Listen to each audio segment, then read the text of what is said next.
So Thomas Massie was recently given an attack ad by Donald Trump. I mean, I literally can't believe it. Like, literally, no, I can't believe it. It's the dumbest thing I've ever seen. I think Thomas Massie is one of the brave individuals that's actually standing up against Donald Trump because, let's face it, we don't want World War III to happen. I don't want World War III to happen. I'm pretty sure none of you want World War III to happen. But this attack ad recently was dropped. Let's go ahead and check it out. Donald Trump going to war with Representative Thomas Massie. Will he win? No, probably not. What happened to Thomas Massie? President Trump is banning sex changes on minors. Massie voted against it. President Trump is cutting taxes and saving Kentucky families $10,000. Massie voted against it. President Trump is securing our border and deporting criminal aliens. Massie voted against Trump again. And after Trump obliterated Iran's nuclear weapons program, Massie sided with Democrats and the Ayatollah. Let's fire Thomas Massie. MAGA Kentucky is responsible for the content of this advertising. Whoa! Thomas Massie's a scary guy. That's an atypical political ad used to round up fear, but tell me where Thomas Massie is wrong about the big, beautiful bill. Especially, listen, if you were on Social Security, SSDI, Medicare, Medicaid, any kind of these social programs, social safety nets, you're at risk of having it chop. They'll be chopped faster than what Chef Marco or Chef Ramsay can do to onions, okay? That's what's going to happen. All right? If you watch Hell's Kitchen, you saw how Gordon Ramsay can fillet a fish. That's what the big, beautiful bill, the bill, is going to do to people, okay? I mean, that's what it's going to do. It's going to screw up a lot of people, not to mention, at risk taking us to war. Flying our bombers into Iranian airspace. I mean, I don't know. Maybe I don't want to risk it. Maybe I don't, But let's go ahead and talk about it a little bit. So Why It Matters, a MAGA Kentucky's commercial set to begin airing Friday. First part of overall $1 million ad buy.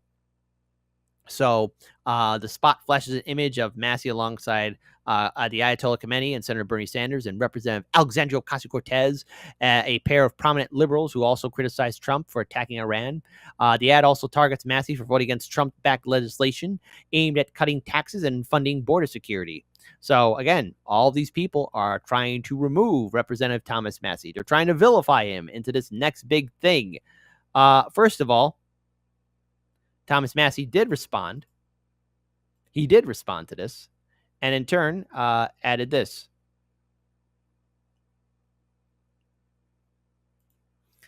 He wrote this here. Sorry about this. I had it already up here. The big, beautiful bill now allows funding sex changes for minors. This ad slams me for voting against the big, beautiful bill, but the Senate just stripped the ban on sex changes for minors from the big, beautiful bill. That by the ad's twisted logic, those who support the Senate's edits now support sex changes for the minors. All right. So look, I think Thomas Massie has been one of the dauntless few.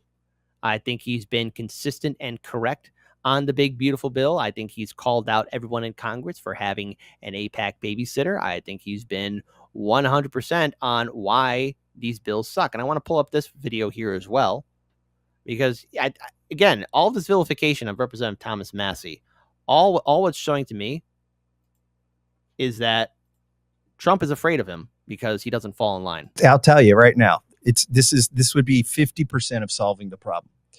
Get rid of the giant bills, okay? The omnibus bills, the continuing resolutions, and even the big, beautiful bill. Bring up omnibus bill. We looked it up the other day when Mr. Vance was here, but I just want to go over it again. An omnibus bill is proposed law that covers a number of diverse or unrelated topics. So it's not even really fair because you only get one vote on the bill. Correct.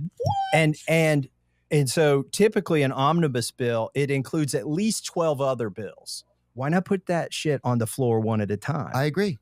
And then that way, you can go to your representative or your senators and say, why did you vote for that?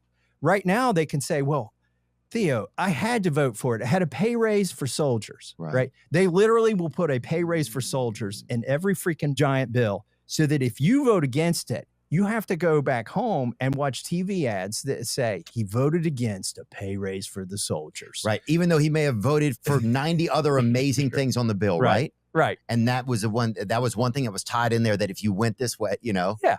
it may have been like oxygen for grandmothers, right? Literally, there probably is that in there. But if you vote for oxygen for grandmothers, then they're not going to give. So I see what you're saying. I voted against oxygen for grandmothers so many times they can't even run that ad anymore. That's right. Grandma gets no oxygen. But there's a little bit of a twisty twist here, because something caught my eyeball, and it should be catching your eyeball too. All right. And I think all of you should share this far and wide and be self-aware about what is happening. And so, you saw that attack ad, go after Thomas Massie for being against Donald Trump for, bombing in Iran. Trump mulling investment in Iran's nuclear program. The administration of U.S. President Donald Trump is considering a $30 billion plan to help Iran develop a civilian nuclear program as an incentive to return to full-fledged talks over a nuclear deal. This was, again, reported by CNN on Thursday, citing sources. Washington and its Middle East partners have been holding secret negotiations with Tehran, even as Iran and Israel exchanged strikes early this month, four sources familiar with the matter told the network. The U.S. reportedly has not dropped its key demand that Iran agree to zero enrichment of uranium, which has been a red line for Tehran to sweeten the deal. However, Washington has said to have floated several incentives. These include an estimated 20 to 30 billion investment project in Iran's nuclear program for civilian energy purposes, though the money would not come directly from the U.S., but rather from its Arab partners, the report claims. Other incentives reportedly under construction, including easing some sanctions and allowing Iran access to approximately $6 billion in frozen funds currently held in foreign bank accounts. One idea is being floated is that the Gulf-backed funding replace Iran's Fordo nuclear site, which was struck by U.S. forces last week, with a new civilian-only facility, according to the report. It is unclear how Iran responded to the report proposal. I think it's entirely uncertain what will happen there, one source familiar with the matter told CNN. According to CNN, some U.S. officials hope that the recent standoff with Israel and U.S. airstrikes on Iranian facilities will make Iran more likely to agree to Washington's terms. No, they're going to probably think it's still on. Others, however, fear that the flare-up will only spur Tehran to develop a nuclear weapon. Tehran maintains it does not seek nuclear weapons and insists the country's nuclear efforts are solely for peaceful energy purposes. Earlier this month, Israel launched a wave of attacks on Iranian nuclear and military facilities, seeking to derail Iran's nuclear program. The U.S. later joined the attack using heavy bombers to target Iran's nuclear sites, including the well-protected Fordo nuclear facility. Trump has claimed Iran's nuclear sites have been completely obliterated, although U.S. media reports disputed this assessment, claiming that the strikes only inflicted limited damage. To which, again, I also want to pull this up here as well, for everyone else to see, because even MTG, me, is talking about like this ongoing conflict with the USA and Israel and everything else, or that with U.S. and Israel going against Iran. And, Thomas Massie talked about APAC babysitters. Is MTG talking about the babysitters too? I mean, look, she's no saint. She's no saint at all. Because, if you check out Unusual Whales, her and other Democrat and Republican lawmakers are doing a huge financial killing. Since I've become a member of Congress since 2021, we have voted on 22 resolutions for Israel, 22 of them. All kinds of resolutions, denouncing anti-Semitism, supporting Israel. We voted on 22 of those.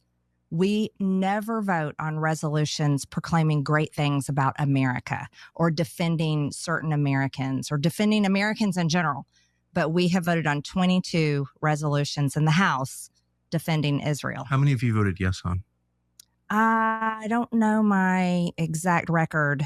The last one I voted no on, and then the one before that I voted present because I just started getting sick of it. Well, that's kind of it. I mean, I've always noticed this, certainly in the last, I don't know how many years it's been, a while, where Republicans in the Congress are, always talking about Israel.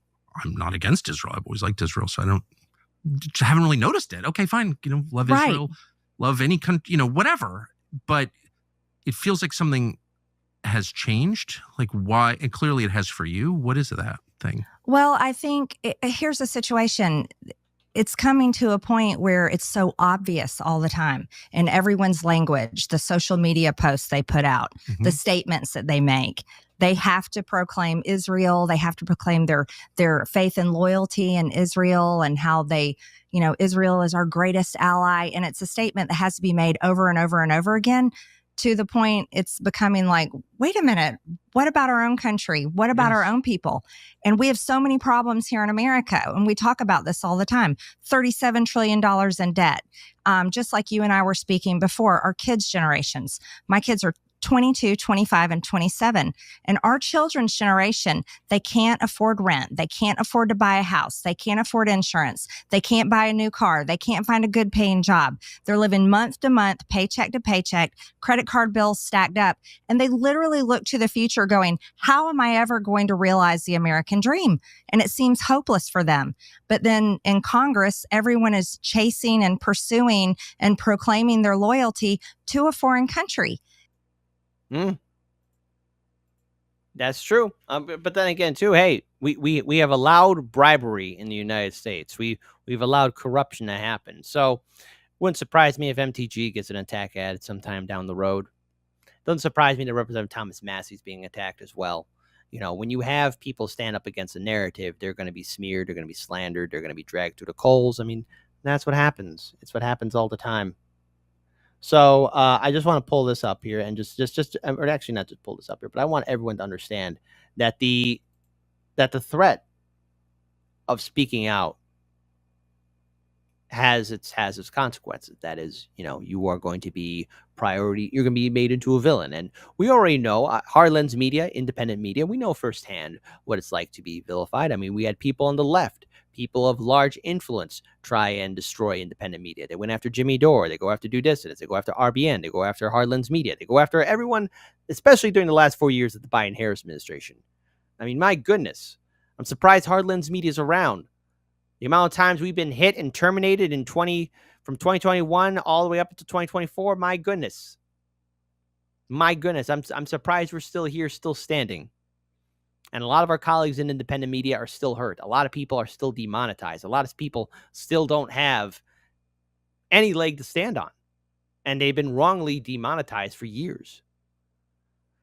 So, do I see Thomas Massie losing his House seat? No, I think he's going to win it back. And I think Trump's going to learn a lesson that not everyone's going to be falling in line. And that the investment in going into a foreign war, it's going to have its long-term consequences because now the U.S. is involved. And Representative Massie and a few others in Congress had the courage to say this was a bad idea. So keep your heads on a swivel. 2026 is going to be an interesting midterm election year, but you know how I feel about it. Don't support the Democrat Party or Republican Party. Break away from both parties.